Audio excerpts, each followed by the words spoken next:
Welcome back guys to this channel. In this video I will show you how to change your alarm sound using any sound. So first go to your GarageBand and go to My Songs.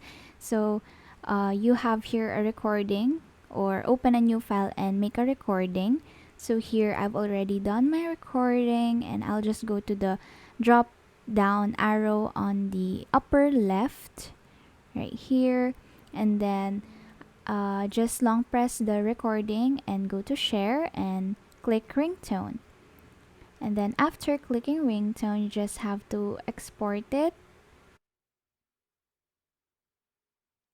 And then after exporting, you're finally done with the GarageBand, and you now have to go to the alarm and then go to sound of the alarm, and then you'll see here that your recorded ringtone is now available as one of the options for your alarm sounds. So that's it. That's how you change your alarm sound using any sound.